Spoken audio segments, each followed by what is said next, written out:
how much you got on you. Seriously? Huh?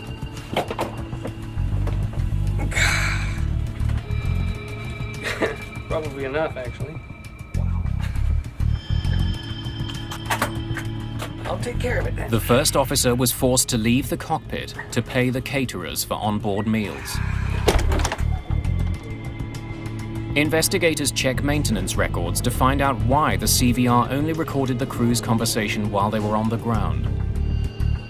They discover that the plane's cockpit voice recorder had been modified more than 10 years earlier. Modified to switch to primary AC.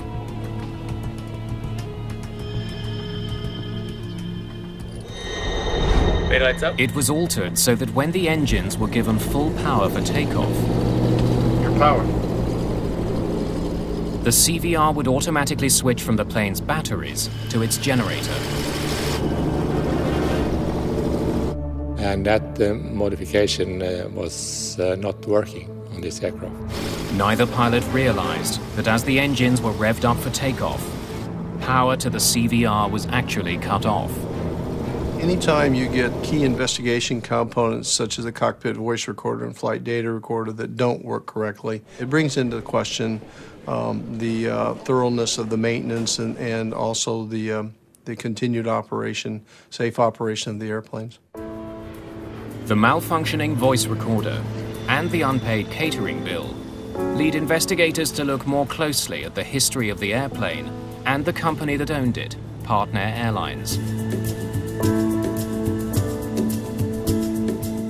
Partner operated a fleet of mostly older planes that flew to northern European destinations. The Convair that crashed into the North Sea was one of the airline's most recent acquisitions. But the plane itself was 36 years old. It had a complicated history of both ownership and modification. The biggest change was to the plane's engines. The really important modification was upgrading the engines to turbine engines. On prop planes, the propeller moves air backwards, propelling the plane forward. Early prop planes used piston engines to turn the propeller. But turbine engines, which use a series of fans, not pistons, to compress air, generate substantially more power.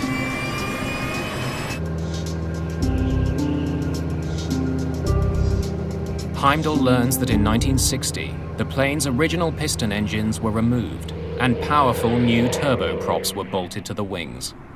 It's a modification that provides more power, but could pose a risk. When there was a tremendous increase of horsepower installing the turbine engines, I was wondering what that was doing to the structure of the aircraft. Heimdall has been placed in charge of analyzing the plane's engines. He wants to know if the turbine engines could have torn the aging plane apart. I started asking the question, how can an aircraft fly itself to pieces in midair?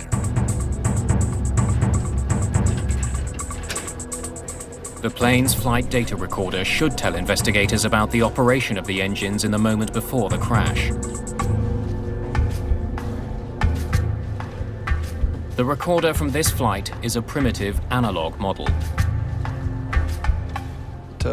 Used a metal foil strip that rotated, and some marking pins actually scratched on the metal surface, on the piece of metal.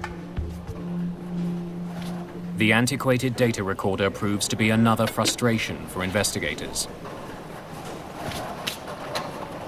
It didn't record many of the parameters it was supposed to. But more mysteriously, the needle seems to have recorded certain signals twice. The double line confounds experts who analyze the device. We had no experience with anything like that. We contacted several experts, but none had experience with this before. Yeah, I've never seen that before. The flight data doesn't offer investigators any immediate revelations about the crash. Heimdall now wonders if the very fact that the recorder was malfunctioning could be a clue in itself.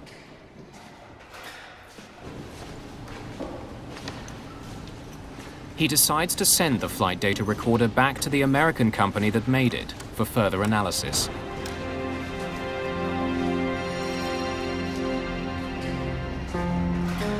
Investigators painstakingly reconstruct the partner plane. As the fuselage takes shape, the reconstructed plane provides investigators with some stunning evidence. The only thing that would destroy the aircraft at cruising level would be an explosion. So, and some of the parts looked maybe a bit suspicious. Suspicious for what's on them. There were rumors that it was found explosives in the partner plane. There are traces of a powerful military explosive. The amount is small, but the press gets wind of it.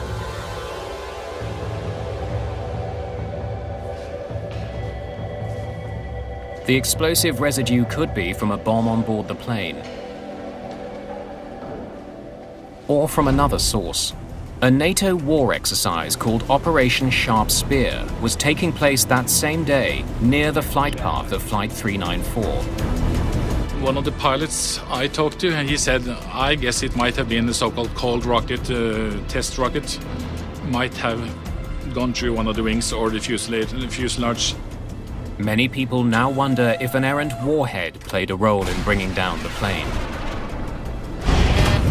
Pull up, terrain. Pull up, terrain. Pull up. But when the explosive residue is analyzed, it's found not to have been from a bomb or a warhead. There simply isn't enough of it on the plane. There was a small sign of explosives, but that was a very low level and looked more like a contamination than anything else. Many battles have been fought off the Danish coast. The sea is littered with old munitions. Investigators believe the plane picked up some explosive residue while lying on the ocean floor. Explosives are ruled out as a cause of this crash. Metallurgist Terry Heaslip has been brought in.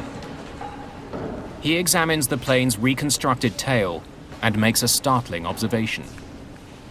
Pieces of the plane's skin show evidence of damage from overheating. Which means that it was flexing. And you take a coat hanger and you go like that, back and forth. If you hold it close to where it's going to break, you'll burn your hand because you develop heat where you're doing the fatiguing. It's the same thing on an airplane. The evidence is pointing to a problem with the plane's tail. Investigators are keen to look at a massive generator recovered from the rear of the aircraft. The auxiliary power unit is housed inside the Convair's rear fin. It's a backup power generator that's usually only used while the plane is on the ground.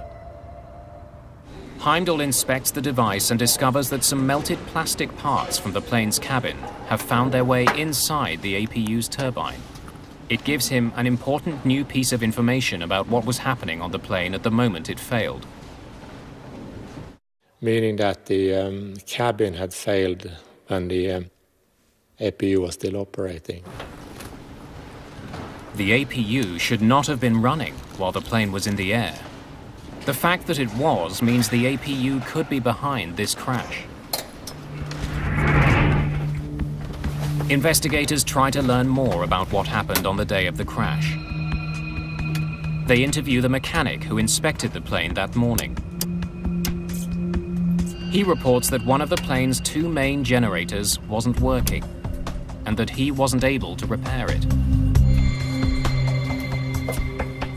Regulations demand that the plane have two sources of power before it's allowed to take off. The first officer comes up with a solution that will allow the flight to leave. He tells the airline that he will use the auxiliary power unit throughout the flight as a substitute for the malfunctioning main generator. Okay, I want you to write this in the logbook. Released for flight with APU generator operative. We'll use the APU to power the left side AC system. APU is coming on.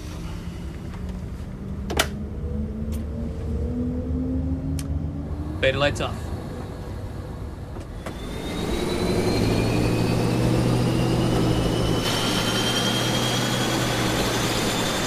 Your power.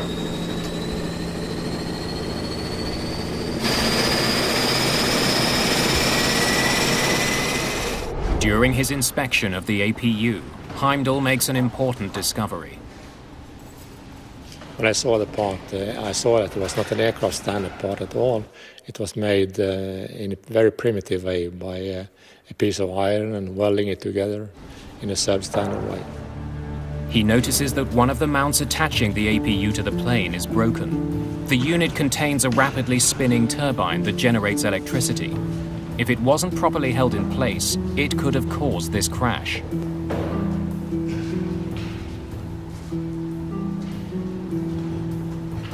Investigators need to know if the broken APU caused the crash.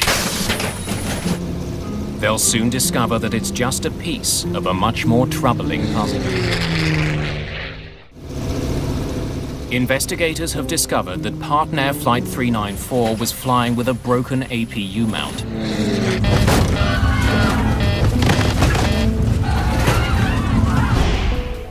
Metallurgist Terry Heaslip performs extensive testing on the failed part. My initial reaction was that the welding was bad, was probably inappropriate. Heaslip wants to know when the strut broke. If it happened during the plane's last flight, it could explain the accident. I could see the impact markings and the progression markings on it that showed that it did not fail in a single overload during this last accident flight. The way the broken mount is worn down also tells Heaslip that the mount holding the APU in place didn't break on the day of the accident. It was broken long before Flight 394 took off. Investigators now need to know what effect the broken mount had on the flight. 40,000 RPMs. Did a lot of damage. The APU is a large gyroscope having a tremendous amount of energy in it when it's rotating. And if that energy is transmitted to the surroundings, the fuselage, the structure, it could impact the whole vibration pattern in the tail. Investigators want to know if anyone had felt vibrations on this particular plane. Interviews with people who flew on it provide some answers. Listen, we appreciate your coming in. Thanks a lot.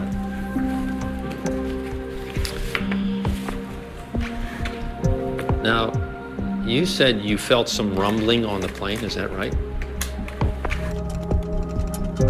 One person stated that the plane that crashed vibrated far more than the two other Convairs owned by the company. Did anything seem unusual on the plane? But others failed to mention the vibrations. Had a good flight. It's a puzzling situation. Investigators know the APU mount was broken before the flight, but they still don't know if it even played a role in the crash, or whether it would have affected the plane's tail. Then the reconstruction begins to clear things up.